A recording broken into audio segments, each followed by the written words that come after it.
Olá, tudo bem com você? Vamos à recapitulação de mais uma lição da Escola Sabatina. Na verdade, quero lembrar você de que estamos estudando duas lições muito boas. A lição dos jovens, Metanoia, fala sobre saúde emocional, bem-vindo à renovação da sua mente, está ótima. E a de adultos, igualmente muito boa, fala sobre a justiça, o amor e a justiça de Deus. Eu tenho sugerido que você estude as duas, né? Porque realmente vale muito a pena estudar esses temas aqui e ter contato diário com a Bíblia, porque esse é o propósito da lição da Escola Sabatina. A lição desta semana tem como título Livre-arbítrio, amor e providência divina. Tema muito importante, necessário e muitas vezes desnecessariamente polêmico até, porque quando falamos em livre-arbítrio, há quem pensa que Deus predestina as pessoas e há quem pense que as pessoas são totalmente livres para escolher o seu caminho. E agora? Com quem está a razão? Antes de nós iniciarmos aqui o estudo, a recapitulação, peço que você se inscreva no canal, se não fez isso ainda, acione o sininho para receber os avisos de novos conteúdos, comente aqui abaixo, compartilhe o link deste vídeo, tudo isso faz com que o YouTube entenda que os conteúdos aqui do canal são relevantes, ok? Também convido você a acompanhar os posts nos blogs criacionismo.com.br, que neste ano celebra 20 anos de existência, e no blog outraleitura.com.br. Lembro também que aquela viagem lá para os Estados Unidos, conferência geral e lugares históricos da igreja, temos apenas 2 vagas disponíveis, então se você tem interesse, corra lá. No fim deste vídeo eu vou deixar o cartaz com o número de contato. Eu fui convidado para ser o orador, o palestrante naqueles locais especiais. Será uma viagem com foco no criacionismo e também na história da igreja. E tem um outro formato de viagem que a agência que me convidou também tem feito, que é história das instituições. Então aqui no Brasil, os que participam dessa excursão, desse passeio, visitam a Novo Tempo, visitam a Casa Publicadora Brasileira, visitam também o NASP e ali conhecem o Museu de Arqueologia Bíblica. Na volta, na saída do NASP para vir a Tatuí, passamos pelo rio Piracicaba. Ali vemos o local do batismo do primeiro adventista batizado no Brasil, Guilherme Stein Jr.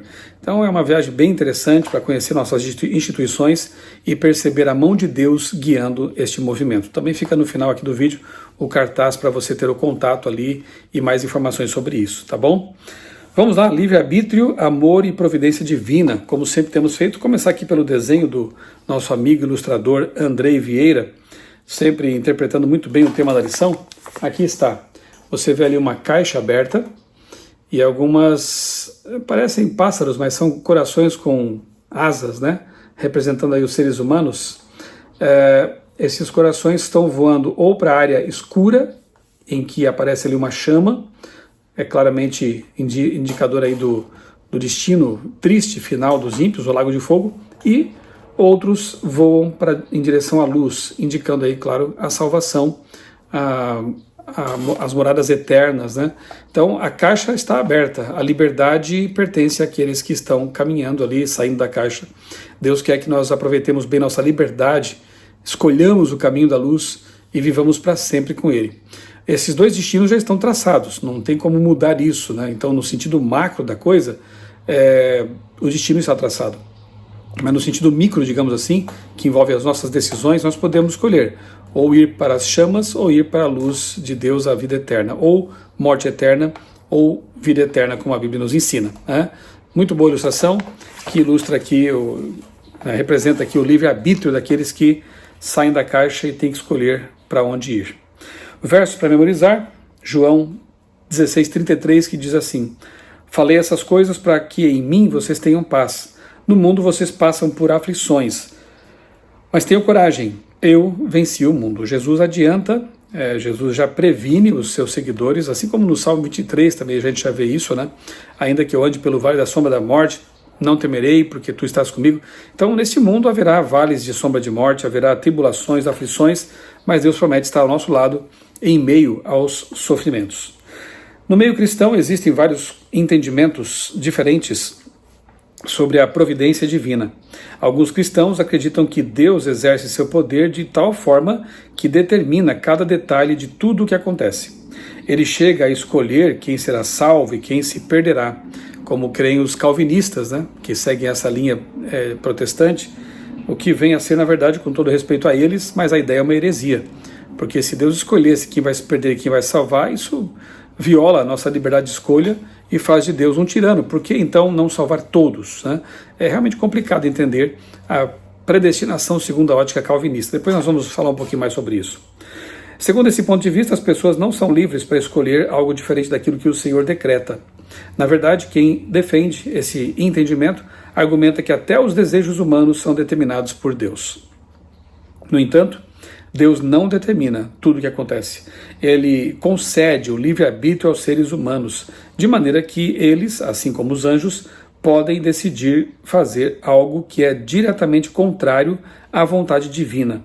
A história da queda no pecado e do mal é uma expressão dos resultados do abuso do livre-arbítrio. O plano de salvação foi instituído para redimir ou remediar a tragédia ocasionada pelo uso equivocado do livre-arbítrio. Você acha que faria sentido? Deus seria amor realmente se ele tivesse criado Lúcifer para se tornar Satanás? Deus seria amor se ele tivesse criado Adão e Eva para pecar e trazer toda essa miséria que existe no mundo? Não faz sentido realmente, né?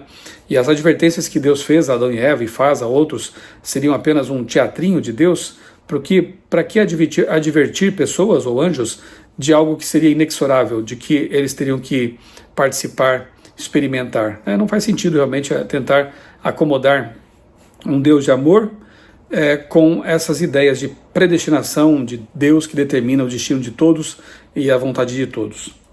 Nosso Deus soberano. Parte de domingo, eu vou ler aqui uns trechinhos, depois alguns textos bíblicos. Algumas pessoas concluem que tudo acontece exatamente como o Senhor deseja.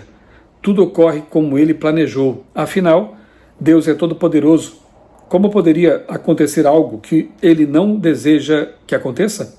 Por isso, não importa as coisas ruins que acontecem. É a vontade de Deus. Pelo menos é o que ensina essa visão teológica. Vamos à Bíblia? Se você tem sua Bíblia aí por perto, quero convidá-lo a abrir comigo em Isaías, capítulo 81. Isaías 81, versos 11 a 14. Isaías 81, 11 a 14. Perdão, Salmo 81. Isaías 81 não existe, né? Salmo 81, é que eu já estou vendo aqui o Isaías que está na sequência ali. Salmo 81, versos 11 a 14. Aqui sim. Então, vamos ler juntos esse texto? Mas o meu povo não escutou a minha voz. Israel não quis saber de mim.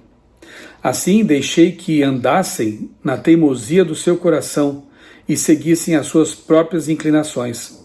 Ah, se o meu povo me escutasse, se Israel andasse nos meus caminhos, eu derrotaria logo os seus inimigos e voltaria a minha mão contra os seus adversários.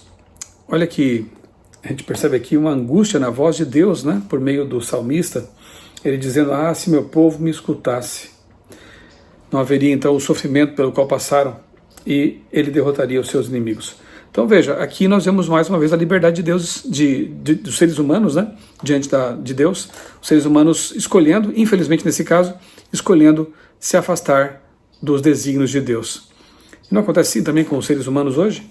Muita gente acaba colhendo os resultados de escolhas equivocadas, algumas não são assim tão, não têm consequências tão duras, mas outras duram a vida, toda uma vida muitas vezes, né? Escolhas feitas sem a orientação de Deus, quando Deus quer realmente nos orientar. A forma mais sábia de nós usarmos o nosso livre-arbítrio, sabe qual é? Senhor, conduz a minha vida. Eu rendo a Ti a minha liberdade de escolha. Me ajuda a tomar decisões, me ajuda a seguir o caminho correto. A forma mais sábia de usar a liberdade é permitir que Deus guie nossa vida. Porque Ele é o soberano, Ele nos ama, Ele é infinito, Ele é todo-poderoso, Ele sempre sabe o que é melhor. Em Isaías, agora sim, Isaías capítulo 30, verso 15, nós encontramos o seguinte, Isaías 30, 15, diz assim o texto inspirado: Porque assim diz o Senhor Deus, o Santo de Israel, na conversão e no descanso está a salvação de vocês. Na tranquilidade e na confiança reside a força de vocês. Olha que lindo. Na conversão e no descanso está a salvação de vocês. Ou seja, quando nós nos convertemos a Deus, quando nós rendemos a nossa vontade a Deus, aí vem a paz, o descanso, a tranquilidade. Mesmo quando acontecem coisas ruins, sim, porque a gente sabe que Deus está conosco, está nos conduzindo, nos guiando. As palavras de Cristo, né? No mundo tereis tribulações, mas tem de bom ânimo, eu venci o mundo.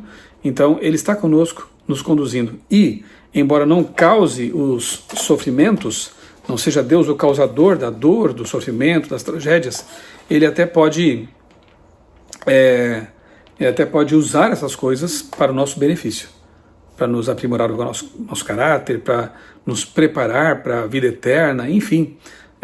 Deus reverte em bênçãos aquilo que o inimigo tenta transformar ou tenta fazer com que sejam maldições, né? Também tem aquele texto de Lucas 13, 34, Jerusalém, Jerusalém, como eu quis tantas vezes proteger você e você não quis. Olha só, o povo de Israel ali, não todos, graças a Deus, mas muitos rejeitaram aquilo que Jesus queria fazer, e isso mostra mais uma vez a liberdade de escolha de cada ser humano. A vontade de Deus nem sempre é realizada, porque os seres com os quais Ele lida são livres, e aí muitos escolhem voar para o lado errado, né? Pantocrator é a lição de segunda-feira. Pantocrator vem do grego, né? Quer dizer todo-poderoso. E de fato, nós temos aqui vários textos que afirmam isso, que se você ler a Bíblia, você já percebe logo de cara que Deus é o Todo-Poderoso, né? Jeremias 32, Ele é o Criador Todo-Poderoso, nada é demasiadamente difícil para Ele. Nós temos Lucas 1,37 também, que diz que para Deus nada é impossível. Temos Hebreus 1,3, que diz que Jesus, o nosso Deus, é quem sustenta todas as coisas. Então, Ele é o Todo-Poderoso. Mas, mesmo assim, há coisas que Deus não pode fazer. Olha só, dizer que Deus é o Todo-Poderoso não significa que Ele possa fazer qualquer coisa. As Escrituras ensinam que existem coisas que o Senhor não pode fazer. Por exemplo, Ele de maneira nenhuma pode negar a si mesmo. 2 Timóteo 2,13. Quer um outro exemplo? Mentir. Deus não pode mentir. É o que está escrito na Bíblia. Eu até já dei esse exemplo numa lição anterior, né? Deus não pode criar uma roda quadrada, por exemplo, porque Deus não trabalha com coisas ilógicas, assim como criar um universo em que haja pessoas livres que nunca pudessem pecar. Então alguém pergunta, mas Deus não podia ter criado um universo em que nunca houvesse pecado? Poderia, mas não seria o nosso universo. Porque no nosso universo, anjos, seres humanos, seres não caídos são livres. E onde há liberdade, há a possibilidade de rebelião, de desobediência. Prova disso é que houve de fato uma rebelião, e o grande conflito está aí para provar, né? Então, Ele tem o poder de fazer tudo que não seja contraditório. Isto é, qualquer coisa que seja possível em termos lógicos e coerente com a sua natureza. É claro que o Pai tinha poder absoluto de libertar o Filho do sofrimento na cruz, mas Ele não podia fazer isso e ao mesmo tempo salvar os pecadores. Tinha que ser um ou outro, não ambos. Nós vemos aqui uma oração de Jesus que não foi atendida. Pai, se possível, passa de mim esse cálice de sofrimento. E Deus não atendeu, o Pai não atendeu essa oração, né? Ele podia ter feito isso? Podia, mas não poderia salvar a humanidade ao mesmo tempo em que poupasse seu Filho Jesus. Então, Ele é o Todo-Poderoso, pode todas as coisas, nada é impossível para Ele, mas Ele age de acordo com a sua natureza e não realiza coisas que não sejam lógicas, né? Terça-feira, amar a Deus. Deus não pode forçar ninguém a amá-lo, pois se é forçado, já não é amor, né? E nós temos aqui Mateus 22, 37 e também Deuteronômio 6, textos que mostram a essência da vida cristã, da vida de um servo de Deus, os dois mandamentos que resumem toda a lei: amar a Deus sobre todas as coisas e o próximo como a nós mesmos. O resumo da lei está aí, né? Não que a lei seja anulada porque houve um resumo. Quando há um resumo, a obra permanece. O resumo é apenas a essência dessa obra. Então, da mesma forma, nós temos os mandamentos de Deus, né? Temos os 10 mandamentos morais ali, mas o resumo, a essência deles é isso aqui, né? A primeira tábua, os 4 primeiros mandamentos, eles têm que ver com amor a Deus. E os 6 últimos mandamentos ali da lei de Deus têm que ver com amor ao próximo. Então, amar a Deus sobre todas as coisas e o próximo como a nós mesmos é a essência da lei. Mas, infelizmente, muitos escolhem não obedecer nesse ponto também, não amam a Deus, né? Alguns nem amam ao próximo também. Então, o maior mandamento, amar a Deus, nos dá evidências de que Ele deseja de fato que todos o amem. E quando nós o amamos, nós passamos a amar mais ainda as pessoas com quem convivemos, né? E o amor de Deus, ele nos inunda. Então, amar a Deus, essa ordem que Deus nos dá, não é porque Deus seja um Deus vaidoso, exigente, é porque Deus sabe que Ele, sendo a fonte do amor, vai nos transformar. Vai ser uma bênção para nós amarmos a Deus acima de tudo, né? No entanto, nem todos fazem isso. Por que então Deus simplesmente não faz com que todos o amem? Isso acontece porque o amor, para ser o que ele é, deve ser espontâneo. Hebreus 6, 17, 18, Tito 1, 2, segundo esses textos, o que mais Deus não pode fazer? Mentir, né? Então Deus não pode mentir, Deus, aquilo que Ele fala, né? Se Deus prometeu ou se comprometeu a fazer alguma coisa, sua ação futura é moralmente limitada por essa promessa. Ele, diferentemente do inimigo que mente o tempo todo, e das pessoas que o seguem que também mentem, aqueles que andam com Deus, que se pautam pela verdade bíblica, não podem mentir. É um mandamento, né? Não levantarás falso testemunho contra o teu próximo, não mentirás, mentirosos não herdarão o reino dos céus. Então Deus não mente e é esperado que seus seguidores também não mintam. Você já fez alguma coisa que sabia que Deus não desejava que você fizesse? O que isso ensina sobre o livre-arbítrio e suas possíveis consequências terríveis? Pense aí, né?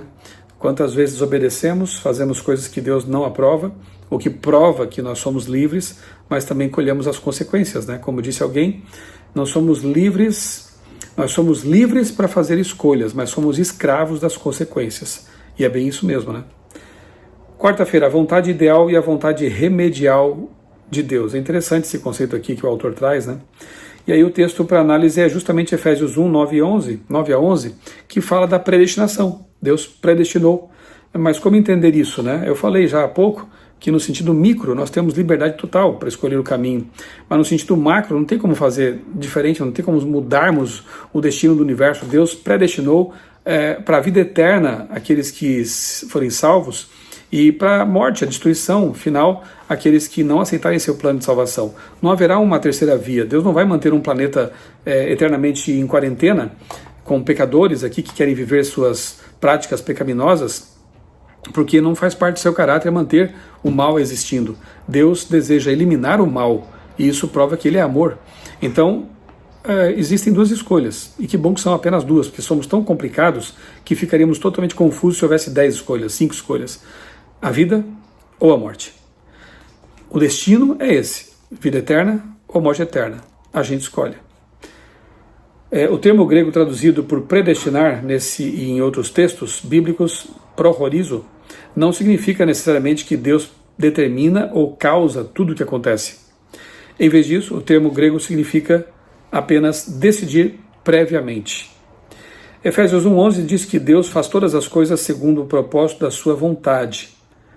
Isso significa que Ele determina que tudo aconteça exatamente como Ele deseja?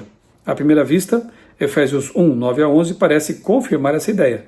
No entanto, essa interpretação vai contra outros textos bíblicos que mostram que muitas vezes as pessoas rejeitam o plano de Deus para elas. Se a Bíblia não se contradiz, como podemos entender essas passagens? É isso, né?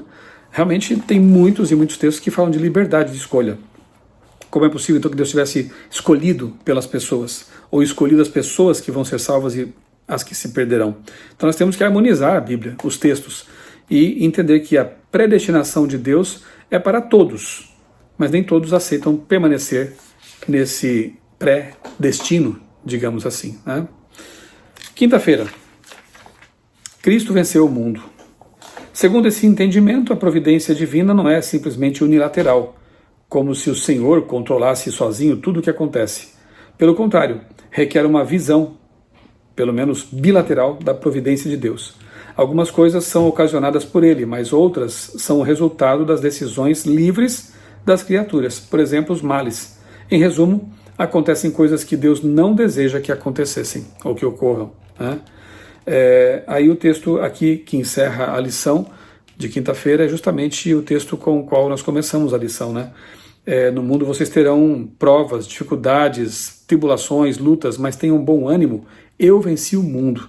Então, com Jesus também podemos ser vencedores. Com Jesus também podemos permanecer firmes no caminho de Deus, nesse destino que Deus traçou para todo ser humano, alertando seus seguidores de que eles passariam ou passarão por dificuldades e tribulações neste mundo, mas podemos ter esperança porque Ele venceu o mundo.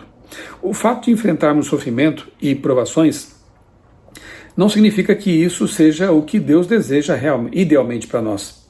Devemos sempre ter em mente o quadro mais amplo, o grande conflito. No entanto, podemos estar confiantes de que, embora o mal não seja necessário para promover o bem, Deus pode produzir o bem mesmo a partir de eventos ruins. E se confiarmos no Senhor, Ele poderá usar até os nossos sofrimentos para nos aproximar dEle e para nos levar a ser compassivos e a servir os outros. Que tema importante este, né? Porque também a nossa compreensão do caráter de Deus, ela depende do entendimento a respeito dessa questão. Livre-arbítrio versus predestinação, como entender a nossa vontade no meio de tudo isso, o que podemos escolher, como devemos escolher, e a escolha mais sábia, com certeza, é servir ao nosso Deus, viver de acordo com a sua vontade, com as suas orientações expressas na palavra. Vamos orar? Bondoso Deus, querido Pai, muito obrigado, Senhor, por mais essa lição maravilhosa, que nos ajuda a entender coisas profundas e interessantes a respeito de Ti, da vida, das nossas escolhas. Pai, dá-nos sabedoria, discernimento, compreensão para fazermos as escolhas certas e que, sobretudo, a maior escolha seja servir-te, andar contigo, viver à luz da Tua palavra. Nós oramos e te agradecemos tudo isso em nome do Senhor Jesus. Amém. Um abraço para você, Deus abençoe grandemente a sua vida e também a sua família.